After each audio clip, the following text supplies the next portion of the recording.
Je pense que la gestion des données aujourd'hui est indispensable, quelles que soient les entreprises. Quand je regarde, aujourd'hui on parle beaucoup de start-up et on se rend compte que finalement le point commun entre toutes les start-up qui arrivent à disrupter les marchés existants, c'est l'utilisation accrue de la technologie et de la donnée. Et la technologie pour ce que la technologie plus la donnée permet plus que jamais de se rapprocher du client, de comprendre avec plus d'exactitude les usages les différents usages que le client peut faire de nos produits.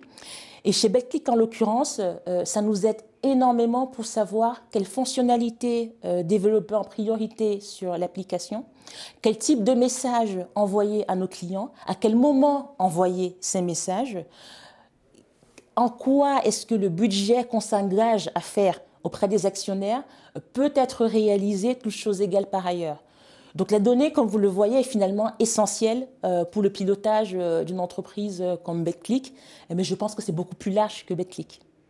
Aujourd'hui, chez Betclic, la donnée est utilisée dans pratiquement tous les métiers, que ce soit la finance, le marketing, le CRM, la fraude.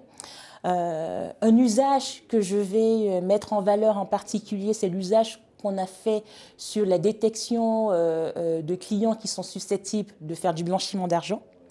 Il faut savoir qu'on a énormément d'agents de fraude qui essayent au quotidien de détecter en croisant pas mal d'indicateurs métiers quels sont les clients qui ont la plus forte propension à être clients à risque. Et sur 10 finalement clients que les agents étudiaient par le passé, un seul s'avérait vraiment à risque. Aujourd'hui, avec un modèle de machine learning, on arrive, sur 10 clients étudiés par nos agents, à détecter 8 clients qui sont à un risque élevé.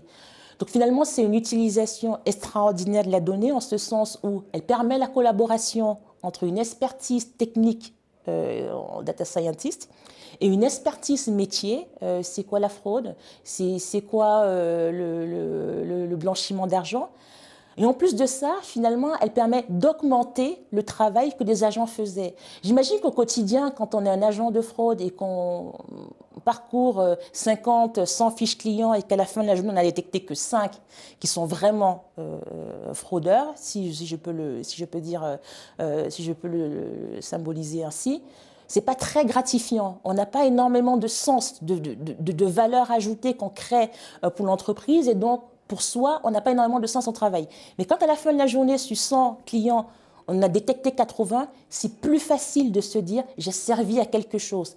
Et en ça aussi, ça a permis d'améliorer grandement la satisfaction de nos collaborateurs de travailler chez Betclic, l'engagement qu'ils ont envers la société. Donc on voit finalement d'un sujet machine learning, quand on pense automatisation, on pense forcément remplacement des métiers historiques. Et là, non, nous, on pense augmentation des capacités humaines et utilisation des ressources, ce qui crée de la valeur pour l'entreprise. Je pense que tous les métiers data sont fantastiques. Vraiment, dans mon équipe, j'ai des data ingénieurs qui s'occupent de la collecte de données. J'ai des data scientists qui font du machine learning, des modèles un peu plus avancés. J'ai des data analystes qui font de l'exploratoire, qui essayent d'utiliser des algorithmes simples pour comprendre ce qui s'est passé, pour expliquer pourquoi est-ce que les clients agissent d'une certaine façon. Et j'ai mes data ops qui mettent finalement tout ça en musique et qui mettent en production. Personnellement, je suis un peu très détective. Donc j'adore le côté exploratoire. J'adore avoir des questions très ouvertes où finalement je dois explorer plein d'hypothèses et invalider une hypothèse versus une autre. Et ce métier-là, c'est la data analyse. Et pour moi, ça va au-delà de la data. Je pense que cette compétence finalement que j'aime énormément et qui doit être développée chez tous les enfants, c'est ce qu'on appelle du critical thinking, du critical reasoning, le raisonnement critique. Et d'ailleurs, j'ai une très bonne amie, Hélène Libouig, qui a créé la fondation Reboot, qui s'occupe justement, grâce à des chercheurs, de mettre à destination de tout un chacun des éléments pour pouvoir former ces enfants très jeunes à développer cet esprit critique, ce raisonnement critique. Parce que pour comprendre le monde d'aujourd'hui, avec toutes ces problématiques de fake news, toutes ces problématiques de c'est quoi la vérité, comment est-ce qu'on détermine, comment est-ce qu'on se fait notre propre idée avec tout l'afflux d'informations qu'on peut avoir, je pense que transmettre aux enfants et aux adultes aussi ce raisonnement critique permet finalement de l'adapter, que ce soit à la data ou à n'importe quel autre métier, ou même au quotidien d'ailleurs, hein.